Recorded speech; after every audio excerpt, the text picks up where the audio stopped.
Assalamualaikum warahmatullahi wabarakatuh. Perkenalkan, nama saya Sania Sirmi Nur Azmi Mufahamun. Di sini saya mahasiswi Universitas Terbuka dengan program studi S1 PGSD dengan NIM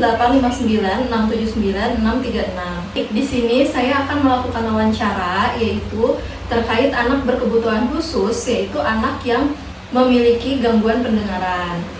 Adapun wawancara ini saya lakukan yaitu untuk memenuhi tugas pada mata kuliah penanganan anak berkebutuhan khusus. Dan sekarang di sini saya sudah bersama Bapak Fajar selaku guru dari wali kelas 5A di SD Negeri Pondok Benda 2 yang ada di Pamulang. Baik, selamat siang Bapak Fajar. Selamat siang. Izin saya untuk mewawancarai Bapak terkait tugas mata kuliah saya. Baik, Bapak Fajar, apakah di kelas Bapak yang Bapak ajar ini ada anak yang mengalami gangguan pendengaran? Oh iya, kalau di kelas saya itu, di sini kan saya ngajarnya kelas 5A ya. Nah, 5A itu ada satu anak yang pendengarannya agak kurang gitu. Namanya Alkeanum, laki-laki gitu. Baik. Nah, untuk Ananda Alkeanu ini bagaimana kemampuan interaksinya dengan teman yang lainnya ya Pak? Oh, kalau interaksinya dengan teman yang lainnya itu sebenarnya baik-baik saja gitu. Jadi anaknya itu sebenarnya kalau diajakin bermain atau apa gitu, itu anaknya suka masih ngikut gitu loh, jadi masih nyambung. Tetapi untuk berkebutuhan khususnya itu kan berkaitan dengan pendengaran. Jadi memang kalau teman-temannya pengen ngobrol atau ngajak bicara itu ya harus dengan lebih keras gitu, si Alkeanum gitu. Oke, baik.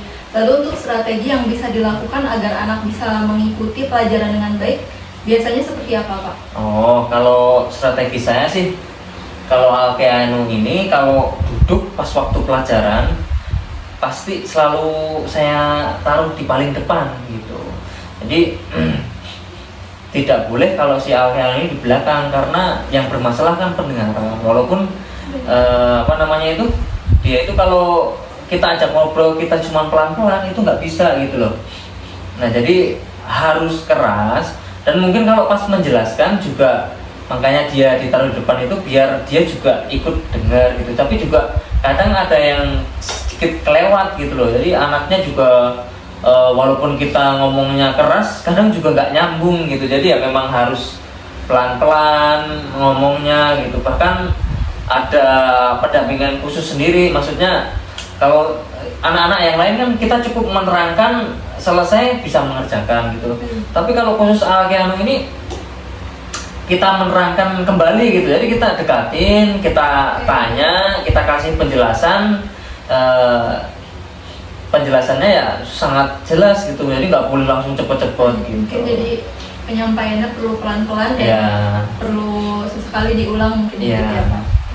Baik, pertanyaan selanjutnya, apakah anak yang berkebutuhan khusus tersebut, yaitu Alkeanum tadi, apakah dia punya keahlian khusus atau minat tertentu mungkin Pak?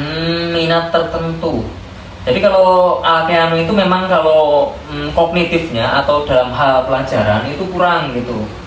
Tapi kalau dia lebih condongnya itu minatnya ke gambar. Jadi anaknya itu suka menggambar dan hasilnya bagus gitu loh. Jadi walaupun dia punya kekurangan pendengarannya kurang, tapi kalau dalam hal menggambar dia bagus. Jadi jiwa seninya tetap ada gitu, si Alkeanum gitu. Oke, baik. Lalu Alkeanum ini seperti apa ya Pak responnya jika sedang diberi arahan? Oh, responnya ketika diberi arahan ya. Sebenarnya kalau kita pas pelajaran itu kita menerangkan di depan, itu Alkeanum fokus lihat kita gitu loh. Tapi ya itu tadi, kalau kita nggak keras ya tetap aja kayak kurang nyambung gitu loh apa yang kita omongin. Kalau saya tanya ya tetap agak kurang gitu loh pendengarannya gitu. Terus selanjutnya, bagaimana konsistensi respon anak terhadap suara seperti panggilan guru atau teman mungkin? Gitu. Kalau panggilan guru atau teman ya itu tadi yang namanya masalah pendengaran kan responnya agak sedikit kurang gitu. Jadi kadang-kadang ya dia mau apa namanya tuh mau menoleh atau mau kita ajak bicara, tapi kadang juga diam. Ya mungkin karena pendengarannya kurang. Nah, tapi ya itu tadi seharusnya apa namanya ya, mungkin bisa dibawa ke ahli khusus, terus dibuatkan alat yang buat pendengaran, itu mungkin juga bisa. Cuman kan ya kita nggak tahu, nanti akan coba konsultasi dengan orang tuanya seperti apa gitu. Oke, baik, berarti mungkin perlu konsultasi Iya. dijelasnya oleh orang tuanya ya. Iya. Oke, baik Pak, ini pertanyaan yang selanjutnya yaitu bagaimana konsistensi respon anak tersebut terhadap suara panggilan, suara seperti panggilan guru atau mungkin dari panggilan teman-temannya. Kalau panggilan itu tuh kadang dia nyambung, kadang dia enggak gitu loh. Jadi kadang dengar, kadang enggak gitu. Cuma itu aja. Berarti mungkin termasuknya jarang ya Pak ya Iya. terjadi gangguannya, mungkin hanya beberapa kali saja. Ya kalau kita apa namanya itu ngomongnya kurang keras ya tetap aja nggak bisa dengar gitu. Oke. Jadi kita harus keras, nah keras pun dia jarang-jarang gitu, jarang-jarang bisa menangkap gitu. Oke. Lalu untuk pertanyaan selanjutnya, apakah anak tersebut itu Alkeon tadi dapat memahami penjelasan verbal, perintah lisan atau arahan langsung Pak? Kalau arahan langsung mungkin bisa gitu ya. Tapi kalau kita menjelaskan secara verbal apa namanya itu tanpa bantuan, misalnya kita harus mengarahkan ini, mengarahkan itu, anaknya nggak bisa gitu. Jadi kalau misal kita cuma kayak kita menjelaskan kayak ke anak-anak yang normal gitu kan, kalau anak yang normal kita menjelaskan sekali, oh langsung ketangkep ini gitu.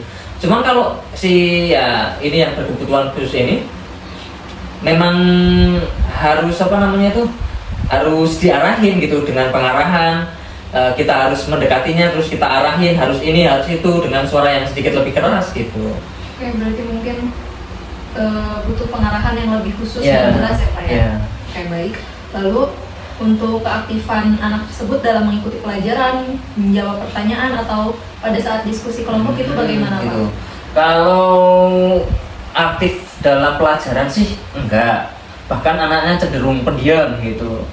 Ya, berarti kurang aktif ya, Kurang Pak? aktif. Cuman anaknya yang saya suka ini memang dia jarang absen gitu loh. Jadi anaknya memang ada semangat sebenarnya buat belajar, cuman ya ada keterbatasannya gitu.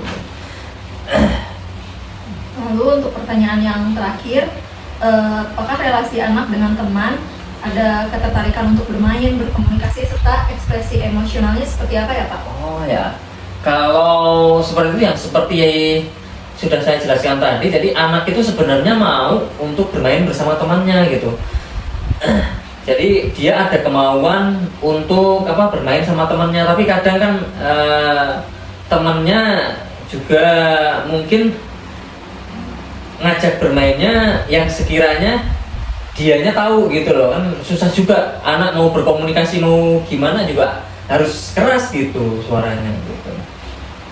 Oke, baik. Lalu satu lagi Pak pertanyaannya, kira-kira dari Bapak sendiri sebagai guru wali kelas dari murid Alkeon ini, kira-kira solusinya bagaimana ya Pak untuk menangani anak ini?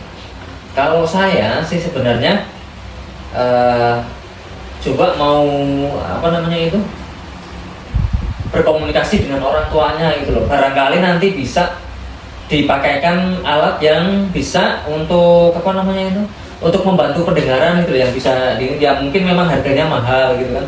Tapi kan demi kemajuan anak nanti coba saya bisa komunikasikan dengan orang tua lagi gitu. Oke, baik. Berarti solusinya mungkin perlu dikomunikasikan lagi dengan orang tua murid tersebut ya Pak ya? Oke, baik. Baik Bapak, terima kasih atas waktunya telah memberikan saya kesempatan untuk mewawancarai Bapak terkait tugas mata kuliah saya. Saya ucapkan terima kasih banyak. Saya mohon maaf apabila ada kesalahan dan tutur kata yang kurang berkenan.